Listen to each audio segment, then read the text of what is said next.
आज तक आप सभी ने जितनी भी जेल ब्रेक की कहानियां सुनी होंगी, उसमें या तो कैदी सुरंग के रास्ते भागे, या दीवार फांद कर भागे, या गार्ड्स को बंदी बनाकर भागे। मगर आज की जेल ब्रेक को दुनिया की सबसे अनोखी और सबसे हैरतअंगेज जेल ब्रेक इसीलिए कहा जाता है क्योंकि दिन दहाड़े सभी गार्ड्स के सामने ये कैदी हेलीकॉप्टर में बैठकर फरार हो गया। सबसे ज्यादा हैरानी वाली बात तो ये है कि इस कैदी को जेल की सबसे सिक्योरिटी वाली सेल में रखा गया था, मगर इसके बावजूद भी वो उसे जेल से भागने से नहीं रोक पाए। इस कैदी पर लगभग 30 बैंक रॉबरीज, एक कैश ट्रक लूट और कई लोगों को बंदी बनाने के चार्जेस थे, जिसके लिए कई सालों की सजा उसे सुनाई गई थी। मगर जेल में आते ही वो फैसला कर चुका था कि वो यहाँ ज्यादा दिन तक नहीं रुकेगा और यहाँ से फरार हो जाएगा। तो आखिर कौन था ये कैदी, कैसे उसने दुनिया की सबसे अलग और सबसे बेहतरीन जेल ब्रेक की प्लानिंग की, और क्या वो कभी पुलिस के हाथ लगा, ये आपको हैरत में डाल देगा। कहानी शुरू होती है 1 जुलाई सन 2018 को, जब सुबह 9:30 बजे सेल नंबर 207 में एक कैदी बैठा था जो विजिटिंग रूम में जाने का इंतजार कर रहा था क्योंकि उसका भाई उसे मिलने आने वाला था। ये जेल पेरिस के साउथ में बनी एक बहुत ही हाई सिक्योरिटी जेल थी, जिसे वहां की सबसे सुरक्षित जेल में से एक कहा जाता था। इस जेल में हजारों गार्ड्स हर वक्त मौजूद रहते थे और इस जेल की दीवारें भी 17 फीट की ऊंचाई पर थी, जिस पर नुकीले वायर्स लगे हुए थे। इस जेल को जो बात दूसरी जेलों से अलग बनाती थी वो ये थी कि इस पूरी जेल के ऊपर रस्सियों की एक नेट बंधी थी ताकि कोई भी हेलीकॉप्टर ऊपर से अंदर ना घुस सके। मगर इसके बावजूद भी इस कैदी ने वो कर दिखाया जो दूसरे कैदियों के लिए नामुमकिन था, क्योंकि इस जेल में यूरोप के सबसे खतरनाक कैदियों को रखा जाता था। इसीलिए यहाँ हर वॉच टावर पर गार्ड्स खड़े रहते थे और उनके हाथों में सबसे लीथल वेपन AK-47 थी। इस जेल ब्रेक के मास्टरमाइंड का नाम था रिडॉन फेड,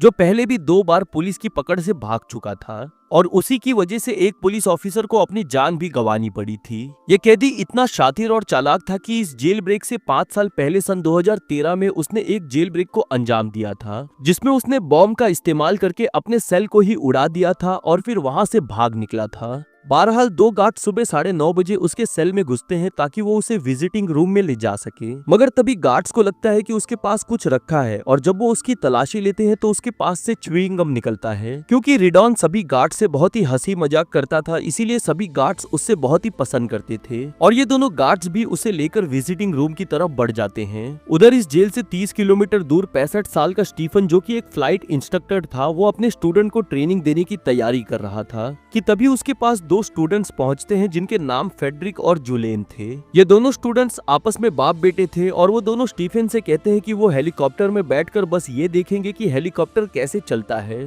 ताकि वो भी हेलीकॉप्टर को उड़ाने की बारीकियों को सीख सके। यह हेलीकॉप्टर सन 1950 का विंटेज मॉडल था और स्टीफन उन दोनों बाप बेटों को हेलीकॉप्टर में बिठाकर हवा में उड़ान भर लेता है, इस बात से बेखबर कि उसकी जिंदगी की ये सबसे बड़ी गलती साबित होने वाली है। हेलीकॉप्टर उड़ाने के दौरान स्टीफन को एक बात बहुत ही अजीब लगी और वो ये थी कि दोनों बाप बेटे विग पहने हुए थे, जैसे उन्होंने अपना हुलिया बदला हो। मगर क्योंकि वो उसके स्टूडेंट्स थे और उन्होंने 500 यूरोस उसे कैश दिए थे, इसीलिए वो बिना कोई सवाल किए हेलीकॉप्टर उड़ाने लगता है। उधर जेल में गार्ड्स रिडॉन को सेल से विजिटर रूम तक पहुंचा चुके थे और क्योंकि रिडॉन एक बहुत ही हाई रिस्क कैदी था, इसीलिए उसके सेल को जेल में गेट और विजिटर रूम से काफी दूर रखा गया था। जेल के सभी गार्ड्स को ये खास हिदायत दी गई थी कि वो रिडॉन पर हर वक्त नजर रखें और इसी दौरान गार्ड्स ने एक बात नोट की और वो ये थी कि उससे मिलने अब ज्यादा लोग आने लगे थे और फोन कॉल्स पर वो अक्सर कोड लैंग्वेज में बात करने लगा था। 1 जुलाई से 2 दिन पहले यानी 29 जून को एक ड्रोन भी देखा गया था जो कि जेल के ऊपर उड़ रहा था, मगर किसी के वहमो गुमान में भी ये नहीं था कि ये रिडॉन की प्लानिंग का एक हिस्सा है जिसके बारे में कोई भी नहीं जानता था। उधर स्टूडेंट बने दोनों बाप बेटे में से एक स्टीफन से कहता है कि उसे बहुत जोर से पेशाब लग रही है और वो किसी खाली जगह में हेलीकॉप्टर को लैंड करा दे। बहरहाल हेलीकॉप्टर को लैंड होने के बाद वो दोनों बाहर निकलते हैं और झाड़ियों के पीछे जाकर छुप जाते हैं। उधर स्टीफन उन दोनों के लौटने का इंतजार कर रहा था और कुछ देर के बाद जैसे ही उसकी नजर उन दोनों पर पड़ती है, वो देखता है फेडरिक और जुलेन के हाथों में बंदूकें हैं और वो दोनों उसी की तरफ बढ़ रहे हैं। वो दोनों स्टीफन से कहते हैं कि वो पिछले कई महीनों से उस पर नजर रख रहे हैं और वो ये बात जानते हैं कि उसकी फैमिली और उसका घर कहाँ है। ये सुनते ही स्टीफन बहुत ही घबरा जाता है और तभी जुलियन उससे कहता है कि उसके बंदे उसके घर पर ही है और अगर उसने उनका कहा नहीं माना तो उसकी फैमिली को मार दिया जाएगा। और साथ ही साथ ये भी कहता है कि अब वो उसे बताएगा कि ये हेलीकॉप्टर लेकर कहाँ जाना है। उधर जेल की विजिटिंग रूम में रिडॉन का बड़ा भाई उससे मिलने का इंतजार कर रहा था, मगर वो इस बात से बेखबर था कि उसका छोटा भाई फ्रेंच हिस्ट्री की सबसे बेहतरीन जेल ब्रेक को अंजाम देने वाला है और ये सब कुछ बिल्कुल उसकी आंखों के सामने होने वाला है। उधर जेल में कैदी रिडॉन विजिटिंग रूम की तरफ जाने के दौरान बार बार आसमान की तरफ देख रहा था जैसे वो कुछ ढूंढ रहा हो और गार्ड्स भी बहुत ही चौकन्ना थे क्योंकि वो महज पेरिस का सबसे बड़ा क्रिमिनल ही नहीं था बल्कि वो एक बेस्ट सेलर बुक राइटर भी था जिसे हॉलीवुड मूवीज देखने का बहुत ही शौक था। उसे पेरिस में लोग लेजेंड बुलाते थे, मगर उसे ये खिताब आखिर क्यों मिला, ये समझने के लिए हमें रिडॉन के बारे में शुरू से समझना होगा। बात है सन 1978 की, जब रिडॉन की उम्र महज 6 साल की थी और एक रोज वो और उसका भाई एक नए स्टोर में घूम रहे थे। ये स्टोर एक छोटा सा सुपरमार्केट था जहां हर तरह का सामान मिलता था, मगर यहाँ रखी हर चीज रिडॉन और उसके भाई की हैसियत से बाहर थी क्योंकि रिडॉन के फादर एक फैक्ट्री में वर्कर थे और उसकी माँ घरों में सफाई का काम करती थी, जिसकी वजह से उनका गुजर बसर बहुत ही मुश्किल से होता था। और रिडॉन और उसका भाई अभी सिर्फ 6 और 8 साल के थे, जिसकी वजह से स्टोर की कोई भी चीज खरीदना उनके लिए मुमकिन नहीं था। जहां रिडॉन और उसकी फैमिली रहती थी उसके आसपास के ब्लॉक्स में काफी अमीर लोग रहते थे और उनके अमीर बच्चे अक्सर रिडॉन और उसके भाई को नीचा दिखाते थे, जिसकी वजह से रिडॉन के दिल में ये बात घर कर गई कि वो एक दिन बहुत ही अमीर आदमी बनेगा। बहरहाल स्टोर में घूमते हुए रिडॉन और उसका भाई फैसला करते हैं कि वो यहाँ चोरी करेंगे और फिर वो दोनों स्टोर से सामान चुराकर पार्किंग लॉट में जाते हैं और इस सामान को आधा आधा बांट लेते हैं। ये रिडॉन की पहली चोरी थी, मगर इस चोरी के 2 हफ्तों के बाद उसके माँ बाप को इसके बारे में पता चल जाता है, जिसके बाद उसके फादर ने उसे बेल्ट से बहुत ही पीटा और साथ ही साथ उसकी माँ ने उससे ये वादा भी लिया कि वो कभी चोरी नहीं करेगा। यही वो वक्त था जब रिडॉन को फिल्में देखने का चस्का लग चुका था और वो ज्यादातर फ्रेंच क्राइम थ्रिलर्स और अमेरिकन गैंगस्टर मूवीज देखने लगा था। वो हर मूवी को बार बार देखता और उसके हर सीन को याद करके अपने फैमिली के सामने करके दिखाता,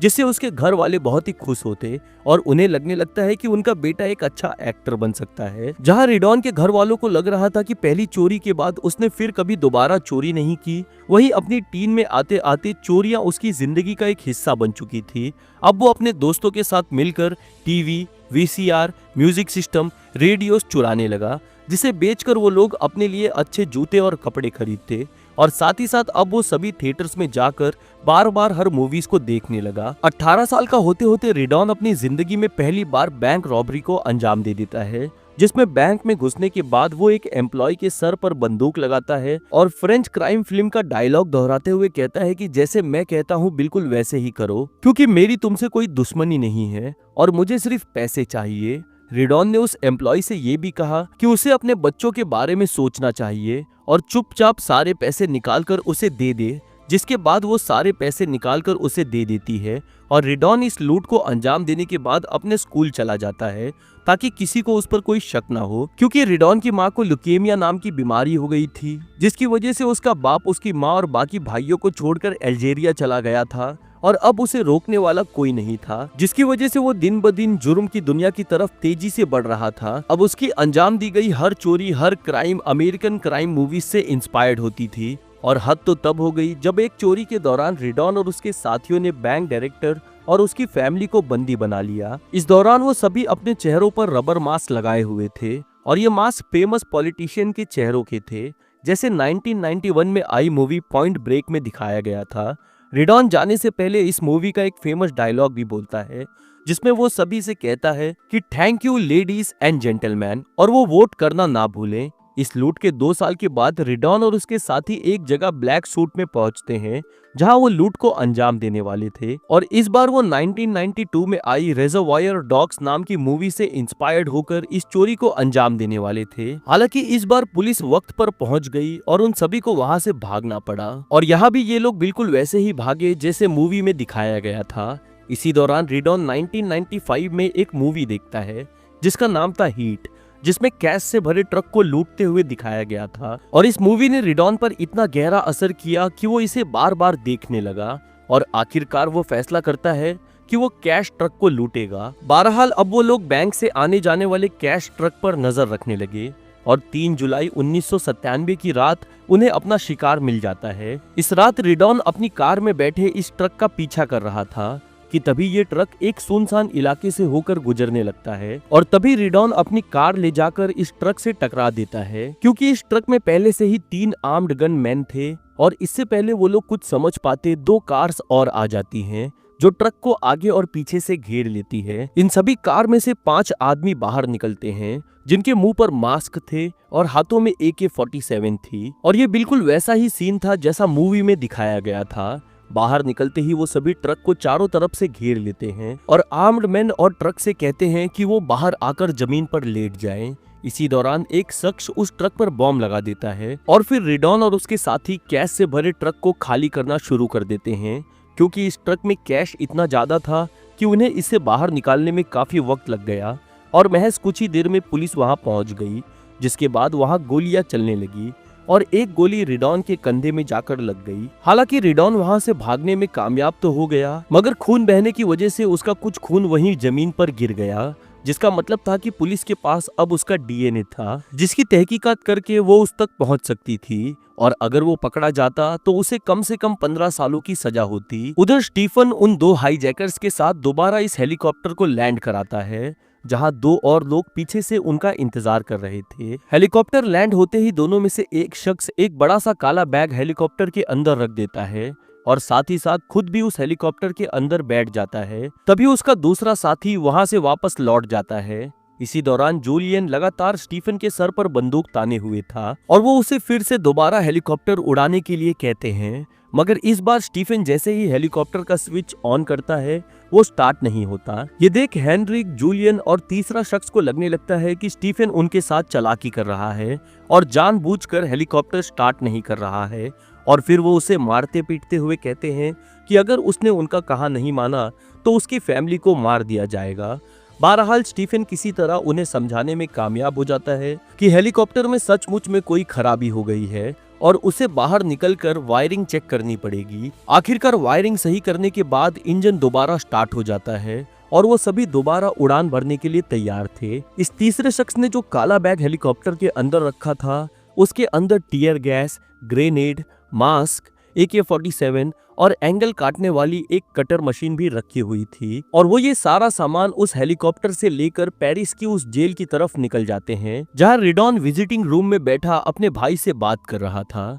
अब वो लोग बहुत करीब थे जब रिडॉन इस जेल से भागने वाला था, मगर इससे पहले ये जानना जरूरी है कि वो इस जेल में आया कैसे। बात है 20 साल पहले की, जब स्विट्जरलैंड के होटल मूवेनपिक में एक रूम सर्विस एम्प्लॉय दूसरे कस्टमर के लिए रूम को रेडी कर रही थी। वो इस होटल रूम में एंटर होती है और इसकी साफ सफाई करने लग जाती है, मगर वो इस बात से बिल्कुल बेखबर थी कि वो इस रूम में अकेली नहीं है, बल्कि कोई और भी है जो इस रूम में छुपा हुआ है। इस रूम के बेड के नीचे रिडॉन पिछले 3 घंटों से छुपा हुआ था और उधर होटल रूम के बाहर पुलिस पूरे शहर में उसे ढूंढ रही थी। रिडॉन को कुछ घंटे पहले जर्मनी से फ्रांस जाने वाली ट्रेन से गिरफ्तार किया गया था, जिसके बाद जर्मन पुलिस ने उसे अपनी कस्टडी में ले लिया। कस्टडी में लेने के बाद पुलिस जब उसे कोर्ट लेकर जा रही थी, उसी दौरान वो भागकर पटरियों की दूसरी तरफ चला गया और इससे पहले पुलिस उस तक पहुंच पाती वहां से एक ट्रेन गुजरने लगी, जिसका फायदा उठाकर वो वहां से भागने में कामयाब हो गया। भागने के दौरान एक जगह उसका पैर किसी पत्थर से बहुत तेज टकरा गया,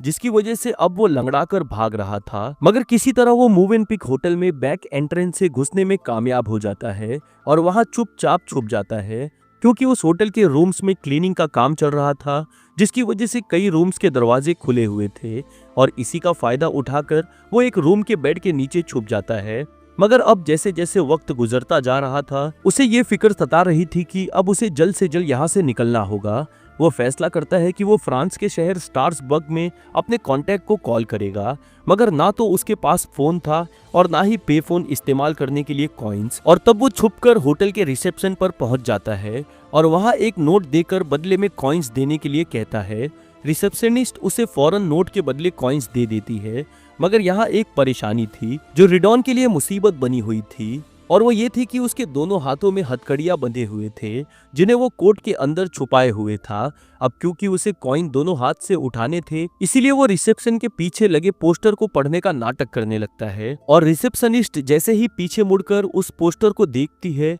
वो दोनों हाथों से सारे कॉइन्स उठा लेता है और कोट के अंदर रख लेता है। पे फोन पर पहुंचने के बाद उसने 2 बार कॉल मिलाने की कोशिश की, मगर वो दोनों बार नाकामयाब रहा और तब चुप कर होटल की छत पर चला गया और 2 घंटे तक वहीं छुपा रहा। 2 घंटे इंतजार करने के बाद वो फिर से पे फोन के पास पहुंचता है कॉल करने के लिए, और अभी वो कॉल कर ही रहा था कि तभी लगभग 20 पुलिस ऑफिसर उसे चारों तरफ से घेर लेते हैं, क्योंकि पत्थर से पैर टकराने की वजह से उसके पैरों में तकलीफ बढ़ती ही जा रही थी, जिसकी वजह से गिरफ्तारी के बाद 2 पुलिस ऑफिसर्स उसे हॉस्पिटल लेकर जाते हैं चेकअप के लिए। ऐसा लग रहा था जैसे उसके पैर में दर्द बढ़ता ही जा रहा है, मगर ये सब एक नाटक था। और वो जैसे ही हॉस्पिटल पहुंचता है, वो एक पुलिस ऑफिसर के कमर पर लगी गन को निकाल लेता है। ये देख दूसरे पुलिस ऑफिसर्स जैसे ही उसकी तरफ बढ़ते हैं, वो अपनी कोनी से उनके मुंह पर वार कर देता है, जिसकी वजह से वो जमीन पर गिर जाते हैं। और रिडॉन उस पुलिस ऑफिसर की गन को छीन लेता है।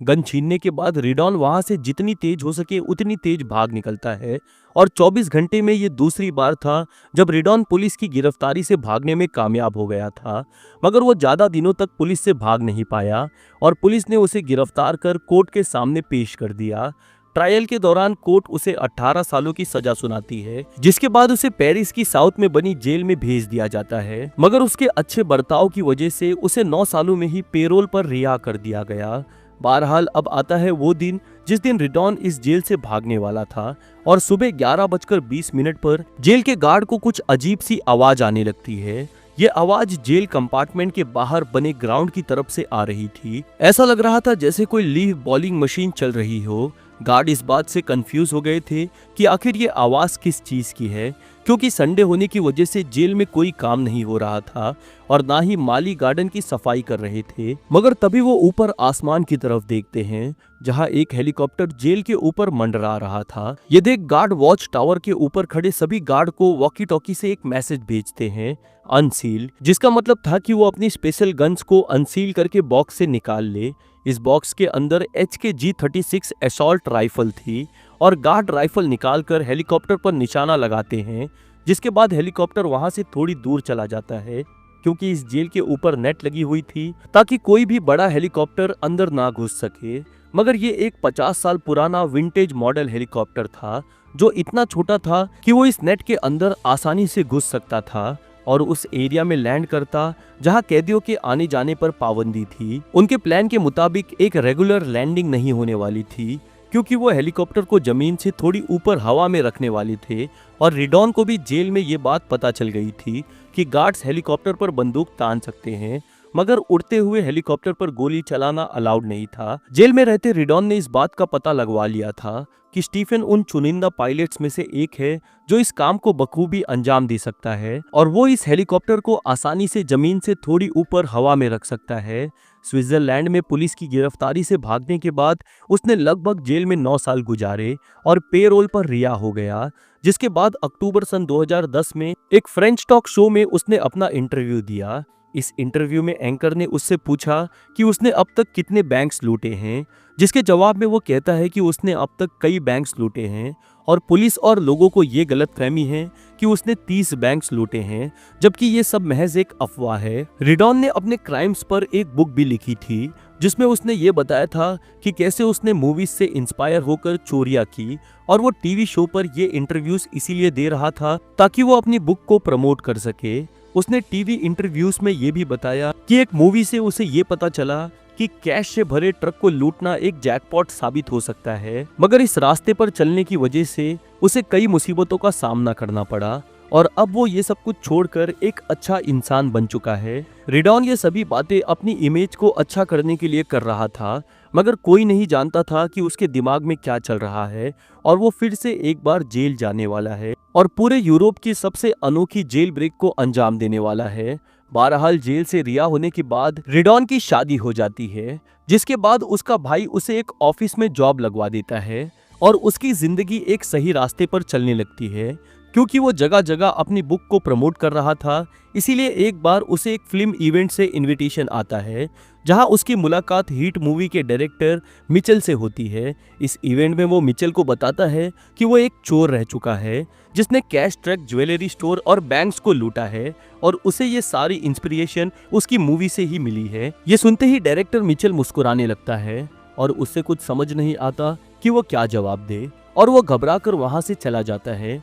रिडॉन अब अलग अलग शो में जाकर अपनी बुक को प्रमोट कर रहा था और सभी को ये बता रहा था कि वो ये गलत रास्ता छोड़ चुका है, मगर इसी दौरान वो फिर से अपनी क्राइम्स की शुरुआत कर चुका था। और ये इतने बड़े क्राइम्स थे जिसने पूरे पेरिस को हिला कर रख दिया। 20 में सन 2010 की एक रात पेरिस के साउथ सर्बन में 2 पुलिस ऑफिसर्स अपनी कार में पेट्रोलिंग कर रहे थे, जिसमें पहले पुलिस ऑफिसर का नाम था चार्ली ए और दूसरे का नाम था ऑस्ट्रेलियन एफ। ऑस्ट्रेलियन एफ एक 26 साल की लेडी पुलिस ऑफिसर थी जो कि 1 साल पहले ही मां बनी थी, और इसी रूटीन पेट्रोलिंग के दौरान कुछ ऐसा होने वाला था जिससे उनकी जिंदगी हमेशा के लिए बदलने वाली थी। पेट्रोलिंग के दौरान उनके वॉकी टॉकी पर नेशनल पुलिस का कॉल आता है और चार्ली और ऑस्ट्रेलियन को ऑर्डर दिया जाता है कि वो A4 हाईवे की एग्जिट के पास जल्द से जल्द पहुंचे। इस कॉल पर उन्हें यह बताया जाता है कि कुछ क्रिमिनल्स व्हाइट वैन में हाईवे के एग्जिट की तरफ बढ़ रहे हैं, जिसके बाद चार्ली और ऑस्ट्रेलियन फौरन हाईवे की तरफ निकल जाते हैं। जो क्रिमिनल्स इस वैन में बैठे थे वो एक कैश वैन से लगभग 16 मिलियन यूरोस चुराने वाले थे, मगर एक रूटीन चेक के दौरान पुलिस उनका पीछा करने लगी और वो सभी वैन लेकर A4 हाईवे की तरफ निकल गए। क्योंकि पुलिस से बचने के लिए वो ये वैन बहुत तेज चला रहे थे, इसीलिए रास्ते में उनकी वैन एक पेड़ से टकरा गई, जिसके बाद वो एक दूसरी कार की तलाश में लग जाते हैं। मगर इसी दौरान चार्ली और ऑस्ट्रेलियन वहां पहुंच जाती है और उन पर बंदूक तान देते हैं। वो दोनों इस बात से बिल्कुल बेखबर थी कि वो क्या मुसीबत मोड़ ले रही हैं, और उन दोनों को देखते ही ये क्रिमिनल्स गैंग उन पर धावा बोल देते हैं और गोलियां चलाना शुरू कर देते हैं। महज उनकी पुलिस कार पर ही 16 बुलेट्स लगी, जिनमें से कुछ बुलेट्स ऑस्ट्रेलियन को भी लगी, और फिर वो सभी चोर वहां से भाग गए। इस फायरिंग के बाद ऑस्ट्रेलियन को फौरन हॉस्पिटल ले जाया गया, मगर दिन खत्म होते होते उसकी मौत हो गई। इस मर्डर से पूरे यूरोप में सनसनी फैल गई और ऑस्ट्रेलियन के फ्यूनरल में वहां के प्रेसिडेंट निकोलस ने कहा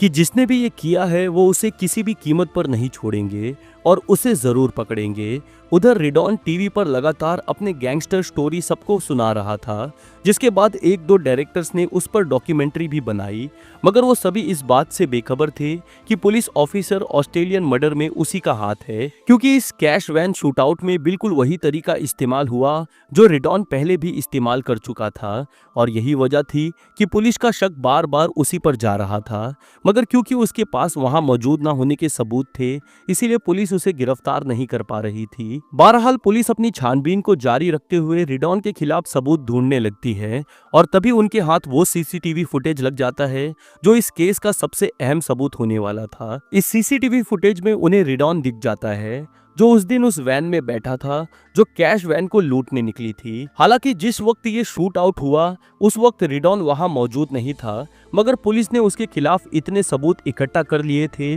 जिससे उन्हें ये पता चल गया था कि इस सबका मास्टरमाइंड रिडॉन ही है। लगभग 1 साल तक पुलिस से भागने के बाद वो पुलिस के हाथ लग जाता है, जिसके बाद उसे उसी जेल भेज दिया गया जहां वो सबसे हैरतअंगेज जेल ब्रेक को अंजाम देने वाला था। बहरहाल जिस दिन रिडॉन को जेल से भागना था उस दिन 2 कैदी कचरे को डब्बे में भरकर बाहर फेंकने जा रहे थे, जिनके साथ एक गार्ड उस वक्त मौजूद था। अचानक उनकी नजर एक हेलीकॉप्टर पर पड़ती है जो जेल के ग्राउंड के ऊपर उड़ रहा था, और ये देखते ही गार्ड फौरन पास वाले ऑफिस की तरफ दौड़ता है और बुलेट प्रूफ ग्लास के पीछे जाकर छुप जाता है। जिन 2 कैदियों के हाथ में कचरे से भरा डब्बा था उनके वहमो गुमान में भी ये नहीं था कि आज वो दुनिया की सबसे अनोखी जेल ब्रेक का गवाह बनने वाले हैं। जिन 3 लोगों ने ये हेलीकॉप्टर हाईजैक किया था उनमें से एक जूलियन लगातार स्टीफन के सर पर बंदूक रखे हुए था, और बाकी 2 लोग चेहरे पर मास्क लगाए हुए हाथ में AK-47 लिए हेलीकॉप्टर से बाहर कूदते हैं। इन सभी ने अंदर बुलेट प्रूफ जैकेट पहन रखी थी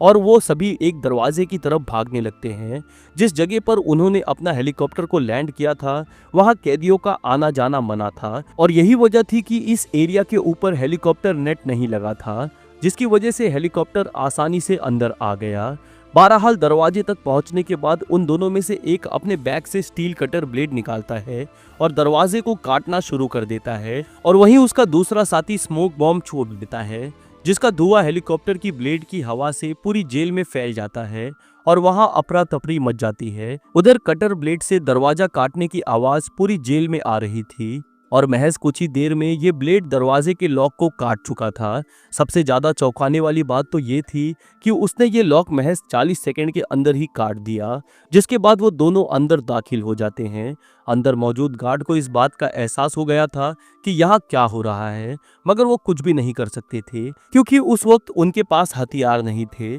और वो सभी फौरन एविटेशन अथॉरिटी और पुलिस इमरजेंसी नंबर पर कॉल करना शुरू कर देते हैं, मगर उनकी कॉल होल्ड पर चली जाती है। इस वक्त सिर्फ वॉच टावर पर खड़े गार्ड के हाथ में हथियार थे, मगर क्योंकि हेलीकॉप्टर जहां लैंड हुआ था वो यार्ड बिल्डिंग से घिरा हुआ था, जिसकी वजह से गार्ड को हेलीकॉप्टर दिखाई नहीं दे रहा था और साथ ही साथ उन्हें हेलीकॉप्टर पर शूट करना अलाउड भी नहीं था, इसीलिए वो कुछ भी नहीं कर पा रहे थे। उधर विजिटिंग रूम में रिडॉन का भाई बैठा उसके साथ बात कर रहा था और उसे अब तक ये समझ आ चुका था कि यहाँ क्या हो रहा है। रिडॉन के साथी अब तक कई दरवाजे के लॉक काटकर विजिटिंग रूम तक पहुंच चुके थे, जहां रिडॉन बैठा उनका इंतजार कर रहा था। यहाँ भी वो कटर मशीन से दरवाजे का लॉक काटते हैं और अंदर घुस जाते हैं, जिसके बाद रिडॉन उन दोनों के साथ एक कॉरिडोर की तरफ भागने लगता है और ये पूरा नज़ारा उसका भाई वहीं खड़ा देख रहा था। लगभग सुबह 11:30 बजे रिडॉन जेल की यार्ड में कदम रख चुका था, जहां हेलीकॉप्टर हवा में उसका इंतजार कर रहा था और रिडॉन दौड़ते हुए हेलीकॉप्टर की तरफ भागने लगता है।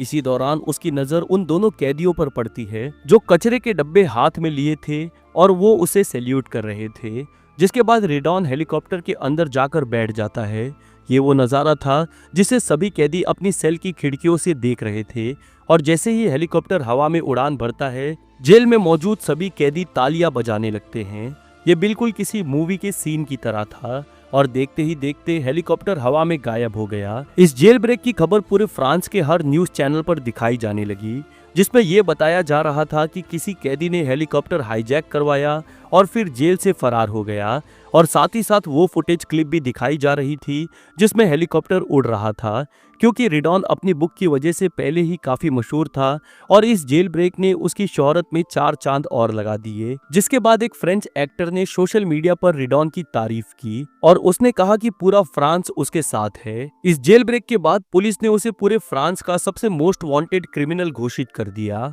और जगह जगह उसके वांटेड के पोस्टर लगवा दिए। जेल से भागने के लगभग 3 महीनों के बाद पुलिस ने उसे दोबारा ढूंढ लिया और पुलिस उसे दोबारा उसके होम टाउन से गिरफ्तार कर लेती है, जहां वो छुपा हुआ था और अपने होम टाउन में अपना भेष बदल कर रह रहा था, मगर पुलिस की खबरियों की मदद से वो दोबारा उनके हाथ लग गया। बहरहाल सन 2020 में उसे फिर से ट्रायल के लिए ले जाया जाता है, मगर इस बार पुलिस बहुत ज्यादा चौकन्ना थी और वो इस बात का खासा ख्याल रख रही थी कि ट्रायल के दौरान कोई भी हेलीकॉप्टर कोर्ट के ऊपर से ना निकले। इस दौरान रिडॉन की मानसिक स्थिति को समझने के लिए कोर्ट ने एक डॉक्टर को भी हायर किया, जिसने कोर्ट को ये बताया कि रिडॉन बहुत ही शातिर और चालाक है और वो अपने चार्म से किसी को भी कंट्रोल कर सकता है। रिडॉन का कोर्ट में यही कहना था कि ये सब कुछ करके उसे बहुत मजा आता है और ये सब कुछ कर कर उसे एक किक मिलता है, और क्योंकि वो हॉलीवुड एक्शन मूवीज का बहुत बड़ा फैन है और ये सब कुछ उसने वहीं से इंस्पायर्ड होकर किया। बहरहाल ट्रायल के दौरान उस पर 2 अलग अलग चार्जेस लगे, जिसमें से एक थी एक पुलिस ऑफिसर की मौत और दूसरी वजह थी ये जेल एस्केप, जिसके बाद उसे 39 सालों की सजा सुनाई जाती है। जेल में रिडॉन को सबसे हाई सिक्योरिटी सेल में रखा गया है, जहां दिन में 5 बार उसके कपड़े उतार कर चेकिंग की जाती है, और जब भी उसे फोन कॉल करना हो या फिर किसी विजिटर से मिलने जाना हो 4 गार्ड्स हमेशा उसके साथ रहते हैं। उसके हाथों को हर वक्त हथकड़ियों से बांध कर रखा जाता है, जिसके बाद रिडॉन का कहना था कि उसे ऐसा लगता है जैसे उसे जिंदा गाड़ दिया गया हो। रिडॉन 2060 तक जेल से रिहा होगा और तब तक उसकी उम्र 88 साल की हो चुकी होगी, और इस तरह जेल से भागने के बाद भी उसे अपनी बाकी जिंदगी जेल में गुजारनी पड़ी। आपको ये कहानी कैसी लगी कमेंट सेक्शन में लिखकर ज़रूर बताएं। क्राइम स्टूडियोज चैनल को सब्सक्राइब करें और बेल आइकन दबाना ना भूलें। मैं मिलता हूँ आप लोगों से अगले वीडियो में, तब तक के लिए अलविदा।